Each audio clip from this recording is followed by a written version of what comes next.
It is with great honor that I introduce our next speaker, Antonio Lopez, a proud alumnus of Menlo School. Antonio's journey from student to mayor of East Palo Alto is nothing short of remarkable. His story of converting to Islam and his political endeavors exemplify his dedication to social change. Antonio's accomplishments extend beyond politics. As a politician, he has received numerous literary scholarships and accolades, including the 2019 Levi's Prize in Poetry for his debut collection, Gentrification.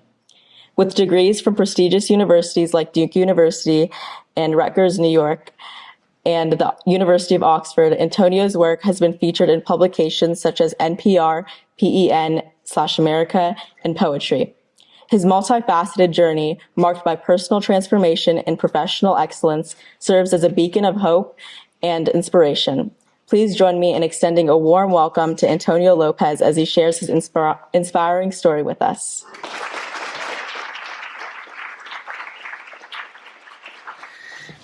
Thank you so much. Let's give a round of applause for all the student organizers for this.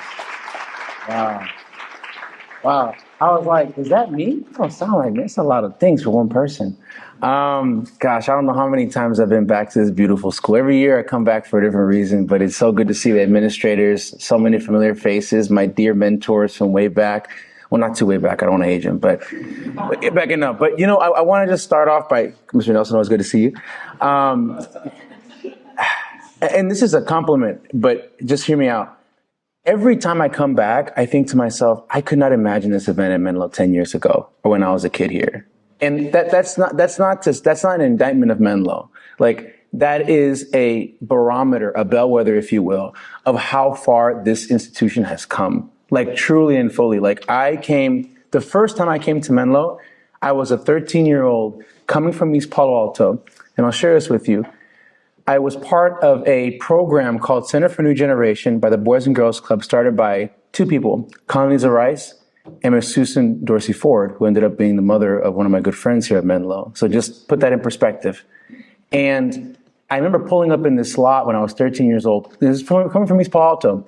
And my mind just completely shattered, my jaw dropped. And I think what Menlo continues to marvel me is how much of it is a crucible, if you will, a roadmap, a blueprint for unity, for the ability to have tough conversations, for growth, the ability to have a reckoning for what have been the shortcomings of our country, of our county, of our community, and how can we use this room, each other, as a space to really rethink how can we be leaders in the outside world. Like, this is the lab, this is the place where we really challenge each other to be the best leadership, whether it's administrators, students. So I just want to first just commend you all for showing up.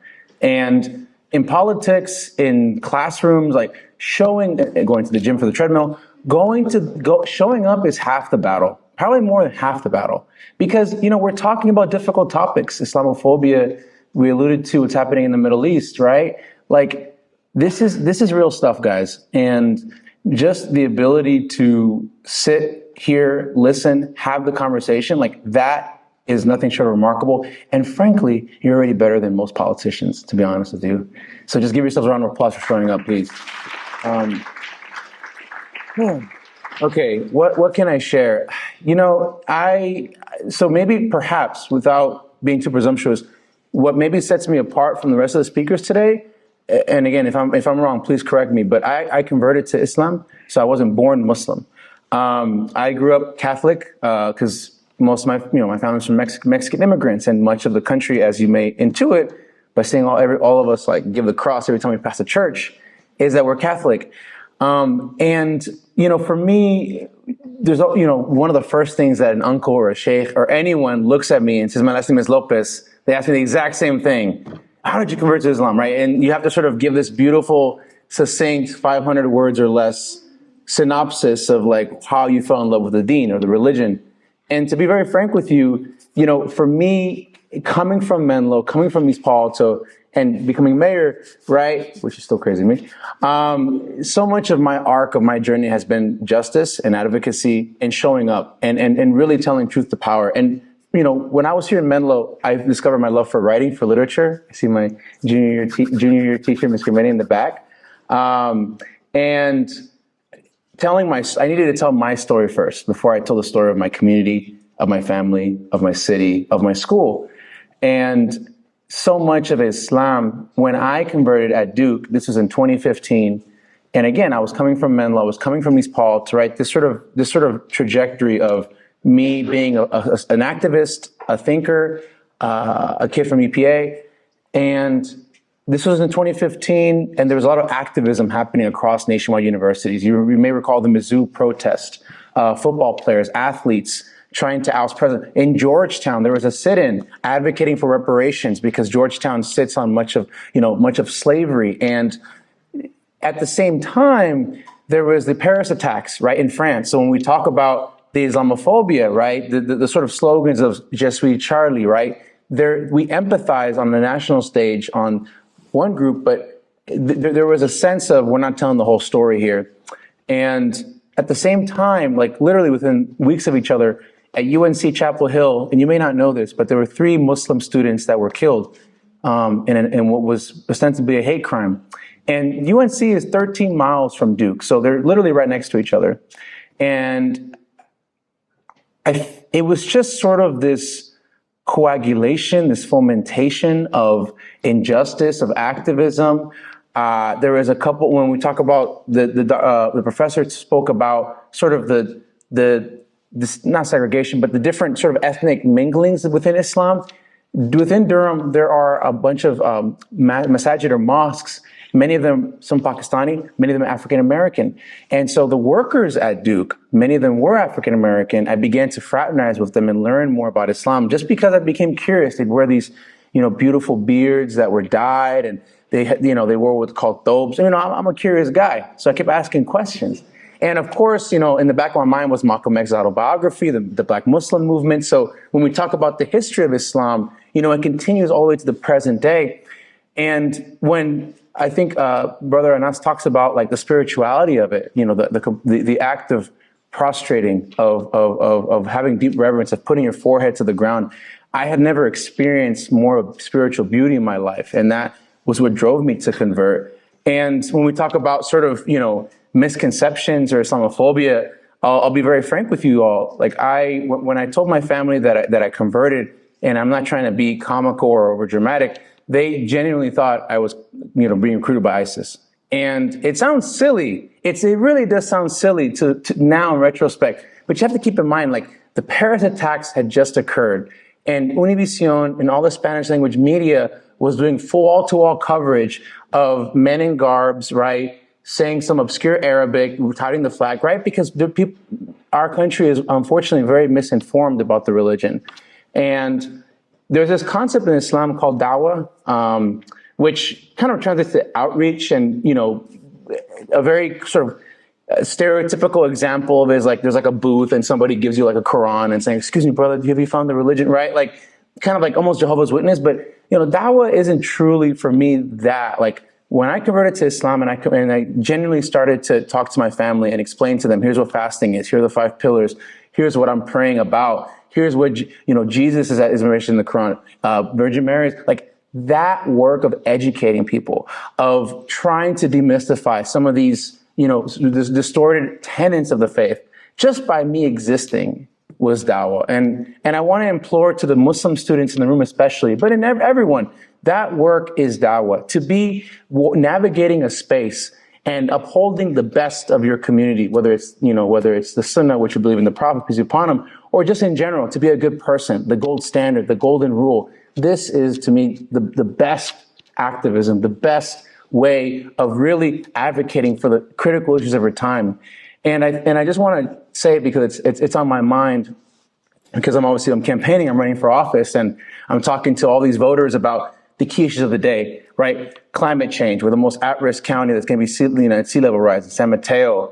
The economic disparity that you have to make $500,000 to buy into today's real estate market. Post Roe v. Wade, Dobbs, where women are losing their rights nationwide. And it's easy to have a sense of despair, isn't it? When you start watching TV nationwide, even my WhatsApp groups, like, there's something about it that I can't stomach, like viscerally. And there's these stages of grief that happens. And after the crying and the frustration, I tell people, you can start locally and you can be an example. And that example ripples. And please, for the love of God, do not underestimate the power of that example. Like, I never thought I would be going to school like Menlo. I never thought I'd go to Duke. I never thought I'd go to Oxford. Like Oxford, guys, like Harry Potter land, like, what am I doing? What am I doing? What am I doing in Oxford? Like with this French, British people, but whether you're religious or atheist, like you have to embrace the beautiful serendipity of life but also embrace the power of just you, an individual, of making change, of being the first ones. Like, best believe, I was one of 6 Latino students in Menlo when I went in 2008. And there was a lot of growing pains that this school was doing to try to retain and recruit and really promote a sense of belonging. And you stick with it, and you find your allies, and you find people who invest in you, and you find people who love you for who you are. And there's no secret recipe, but you have to embrace that unknown. And so much of our country's ills, our county's ills, is our inability to embrace what is quote unquote the unknown, right? There's fear, there's trepidation, there's stereotypes. And again, for me, if I had to just sort of leave you with a message, it's for me, my lifelong testament of, if you can just be the best of you can be, the best person, if you can embody, if you can transcend whatever ills or environments you grew up in, whether it's your parents spouting some kind of prejudice, or for me, when I was in East Palo Alto, like the kinds of disparities that we had baked into our school district, like some of our water fountains didn't work. Some of the food was moldy even sometimes at lunch. And it's not me trying to say what was me. It's me trying to say, yeah, the environment sometimes isn't the best. Sometimes we're at family dinner. Sometimes we're hearing things that are anti-Semitic or Islamophobic or both, right? It's your responsibility to make a space, as Sister Alia said, however big or small, to change the paradigm, to change the culture. And each and every one of you, whether you're an administrator, whether you're staff, whether you're a professor, has that ability, has that mandate.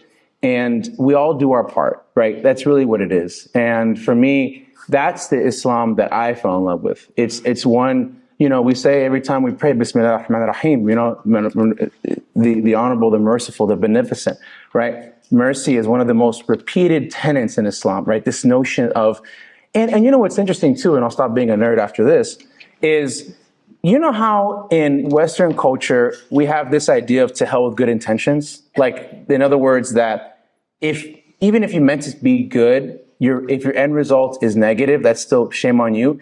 Islam is the opposite. Because we have this concept called niyyah, which is intention, right? If your intention is good, right? And I'm not trying to just hear me out. If your intention is good, even if the end outcome is negative, in Islam, that is still honorable and redeemable. Now, you still probably have to explain yourself, but what I'm saying to you is, don't tell people that, oh, Antonio said I could intend to be good. I intended to turn in my homework. I intended to take AP Spanish, but no. Be careful now. Hold on now. I'm gonna get in trouble. But we have, in other words, give each other latitude, give each other the grace and space and bandwidth to be able to fail better. I think what Anas said was so perfect, is like the best Menlo that I went to as a student, and the best spaces, whether in politics, on the dais, on the campaign stump, it's when people give each other grace to fail in public and fail better. Our greatest leaders in this country, right, have failed. Part of what made them beautiful is that they grew in public, and that they grew and that they failed better. And so I think we're in a very fragile time where there's grief and there's a lot of fear and there's a lot of apprehension about where we're going. And I think what I hang my hat on and what makes me go to bed better at night is holding on to the stories and the people that remind me the best of this nation and the best of this school. And that's what I'm going to leave you all with, is that, there's all these accolades and alhamdulillah, like God is great and all that for me. But what has allowed me to stick with it and not fall into the wayside is the beautiful faces that I see that remind me that there's still tremendous work to do. And don't feel overwhelmed, or don't feel like, oh, I don't know what to do. Just do what you can and move the needle have a conversation with your family, have a conversation with a friend on campus in between class on the quad. You know, that's how you support Ummah. That's how you support any and all groups and Jewish groups and others. And I think just so like a ripple in a pond, at some point, it ripples to something better. So I just want to end you all with that. Thanks, everybody. And if there's any more questions you have, I can talk later.